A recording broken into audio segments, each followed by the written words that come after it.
அன்பர்கள் அனைவருக்கும் வணக்கம். அன்பர்களே, ஒரு ஜாதகத்திலே லக்னத்திற்கு 7ஆம் இடத்திலே சூரியன் இருந்தால் அந்த ஜாதகருடைய வாழ்க்கை துணை வாழ்க்கையிலே ஒரு லட்சியம் கொண்டவராகவும், கர்வம் படைத்தவராகவும், அரச குணம் கொண்டவராகவும், உயர்ந்த அந்தஸ்தான குடும்பத்தை சார்ந்தவராகவும், ஆதிக்கம் செலுத்தும் நடத்தை கொண்டவராகவும், குறைவான அல்லது மெல்லிய முடி கொண்டவராகவும் இருப்பார் என்று ஜோதிட வல்லுநர்கள் சொல்கிறார்கள். அதே லக்னத்திற்கு 7ஆம் இடத்திலே சூரியன் இருக்க அந்த சூரியனோடு சனி அல்லது ராகு அல்லது கேது இருந்தால் அந்த ஜாதகருடைய வாழ்க்கை துணை லட்சியம், கர்வம், அரச குணம், உயர் அந்தஸ்து குடும்பத்தை சார்ந்தவராக இருத்தல், ஆதிக்கம் செலுத்தும் நடத்தை கொண்டவராக இருத்தல், குறைவான அல்லது மெல்லிய முடி கொண்டவராக இருத்தல் என்பதோடு சுயநலக்காரராகவும் இருப்பார், எதையும் தவறாக புரிந்து கொள்பவராக இருப்பார் மற்றும் தன் வாழ்க்கை துணையை பிரிந்து செல்பவராக இருப்பார் என்றும் ஜோதிட வல்லுநர்கள் சொல்கிறார்கள். அந்த வகையிலே சித்திரை மாதம் பிறந்தவர்களுக்கும், வைகாசி மாதத்தில் பிறந்தவர்களுக்கும், ஆனி மாதத்தில் பிறந்தவர்களுக்கும் இருக்கக்கூடிய லக்ன அமைப்பிலே இந்த பலாபலன்கள், ஜாதகருடைய வாழ்க்கை துணைக்கு கிடைக்கக்கூடிய இந்த பலாபலன்களை பற்றிய அமைப்பினை சித்திரை, வைகாசி, ஆனி ஆகிய 3 மாதங்களில் பிறந்தவர்களுக்கு ஏற்கனவே ஜாதக கட்டம் போட்டு விளக்கி சொல்லப்பட்டிருக்கிறது. அந்த வகையிலே தற்பொழுது நீங்கள் இப்பொழுது பார்க்கின்ற ஜாதக கட்டத்திலே, மாதிரி கட்டத்திலே ஒருவர் ஆடி மாதத்திலே பிறந்து மகரம் லக்னத்திலே பிறந்திருந்தால் அந்த மகரம் லக்னத்திற்கு நேர் 7ஆம் இடத்திலே கடகத்திலே சூரிய பகவான் சஞ்சரிப்பார். அவ்வாறு ஆடி மாதத்திலே மகரம் லக்னத்திலே பிறந்து மகரம் லக்னத்திற்கு 7ஆம் இடத்திலே கடகத்திலே சூரியனுக்கு பிறந்தவருக்கு அவருடைய வாழ்க்கை துணை லட்சியம், கர்வம், அரச குணம், உயர் அந்தஸ்தான குடும்பத்தை சார்ந்தவராக இருத்தல், ஆதிக்கம் செலுத்தும் நடத்தை கொண்டவராக இருத்தல்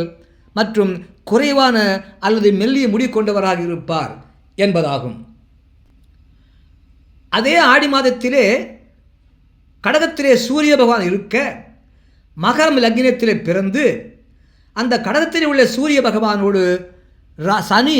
அல்லது ராகு அல்லது கேது இருக்க பிறந்திருந்தால் அந்த ஜாதகருடைய வாழ்க்கை துணை லட்சியம், கர்வம், அரச குணம், உயர் அந்தஸ்தை சார்ந்த குடும்பத்தை சார்ந்தவராக இருத்தல், ஆதிக்கம் செலுத்தும் நடத்தை கொண்டவராக இருத்தல், குறைவான அல்லது மெல்லிய முடி கொண்டவராக இருத்தல் என்பதோடு அந்த ஜாதகர் அரசு சுயநலவாதியாகவும்,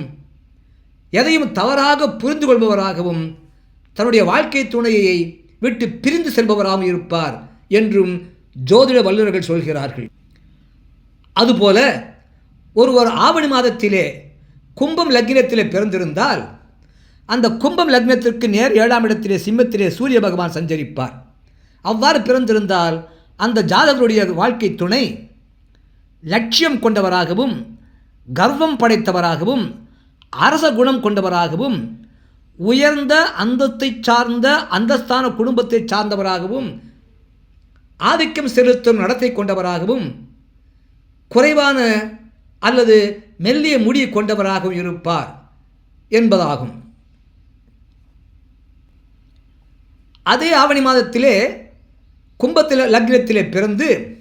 அந்த கும்பம் லக்னத்திற்கு நேர் 7ஆம் இடத்திலே சிம்மத்திலே சூரிய பகவான் இருக்க அந்த சூரிய பகவானோடு பிற தீய கிரகங்களாகிய சனி அல்லது ராகு அல்லது கேது இருக்க பிறந்திருந்தால் ஆவணி மாதம் கும்ப லக்னத்திலே பிறந்தவருடைய வாழ்க்கை துணை லக்னத்திற்கு 7ஆம் இடத்திலே சிம்மத்திலே சூரியனோடு சனி அல்லது ராகு அல்லது கேது ஆகிய கிரகங்கள் இருக்க பிறந்திருந்தால் அந்த ஜாதகருடைய வாழ்க்கை துணை வாழ்க்கையிலே லட்சியம் கொண்டவராகவும், கர்வம் படைத்தவராகவும், அரச குணம் கொண்டவராகவும், உயர்ந்த அந்தஸ்தான குடும்பத்தை சார்ந்தவராகவும், ஆதிக்கம் செலுத்தும் நடத்தை கொண்டவராகவும், குறைவான அல்லது மெல்லிய முடி கொண்டவராகவும் இருத்தல் என்பதோடு 7ஆம் இடத்திலே சூரியனோடு சனி ராகு கேது இருப்பதனாலே இங்கே மேலே சொன்ன அந்த குணங்களோடு அந்த ஜாதகர் இந்த தீயர்கள் இருக்கின்ற காரணத்தினாலே அவர் சுயநலவாதியாக இருப்பார், எதையும் தவறாக புரிந்து கொள்பவராகவும் இருப்பார், தன் வாழ்க்கை துணையை விட்டு பிரிந்து செல்பவராகவும் இருப்பார் என்றும் ஜோதிட வல்லுநர்கள் சொல்கிறார்கள். அதுபோல ஒருவர் புரட்டாசி மாதத்திலே மீனம் லக்னத்திலே பிறந்திருந்தால் அந்த மீனம் லக்னத்திற்கு நேர் 7ஆம் இடத்திலே கன்னியிலே சூரியன் சஞ்சரிப்பார். அவ்வாறு புரட்டாசி மாதத்திலே மீனம் லக்னத்திலே பிறந்து அந்த மீனம் லக்னத்திற்கு 7ஆம் இடத்திலே கன்னியிலே சூரியனுக்கு பிறந்தவருடைய வாழ்க்கை துணை வாழ்க்கையிலே ஒரு லட்சியம் கொண்டவராக இருப்பார், கர்வம் படைத்தவராக இருப்பார், அரச குணம் கொண்டவராக இருப்பார், உயர்ந்த அந்தஸ்தான குடும்பத்தை சார்ந்தவராக இருப்பார், எப்போதும் எதிலும் யாரிடமும் ஆதிக்கம் செலுத்தும் நடத்தை கொண்டவராக இருப்பார், மேலும் குறைவான அல்லது மெல்லிய முடி கொண்டவராகவும் இருப்பார் என்பதாகும். அதுபோல அதே புரட்டாசி மாதத்திலே சூரியன் கன்னியிலே சஞ்சரிக்க ஒருவர் மீனம் லக்னத்திலே பிறந்து அந்த மீனம் லக்னத்திற்கு 7ஆம் இடமாகிய கன்னியிலே சூரியன் இருக்க அந்த சூரியனோடு சனி அல்லது ராகு அல்லது கேது ஆகிய தீய கிரகங்கள் இருந்தால் புரட்டாசி மாதத்திலே மீனம் லக்னத்திலே பிறந்து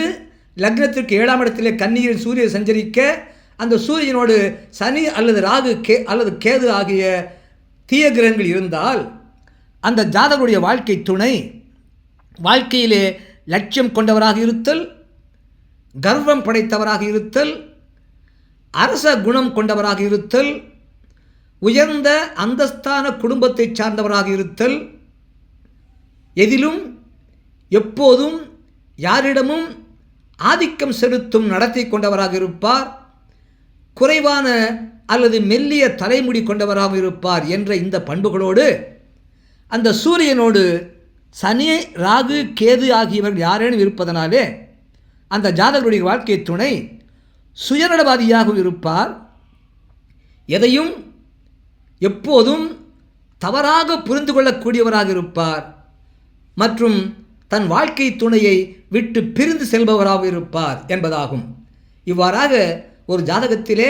லக்னத்திற்கு 7ஆம் இடத்திலே சூரியன் இருந்தால் அவருடைய வாழ்க்கை துணை லட்சியம், கர்வம், அரச குணம், உயர்ந்த அந்தத்தை குடும்பத்தை சார்ந்தவராக இருத்தல், ஆதிக்கம் செலுத்தும் நடத்தை கொண்டவராக இருத்தல், குறைவான அல்லது மெல்லிய முடி கொண்டவர் இருத்தல் என்பதோடு 7ஆம் இடத்திலே சூரியனோடு சனி அல்லது ராகு அல்லது கேது என்ற தீய கிரகங்கள் இருந்தால் அந்த ஜாதகருடைய வாழ்க்கை துணை இந்த குணங்களோடு மேலும் சுயநலவாதியாக இருப்பார், எதையும் தவறாக புரிந்து கொள்ளாமல் இருப்பார் மற்றும் தன் வாழ்க்கை துணையை பிரிந்து செல்பவர் இருப்பார் என்ற ஜோதிட ரீதியான தகவலை சொல்ல கேட்டீர்கள். நன்றி, வணக்கம், வாழ்க வளமுடன். தவறாமல் ஒரு லைக் போடுங்க, சப்ஸ்கிரைப் பண்ணுங்கள், ஷேர் பண்ணுங்கள்.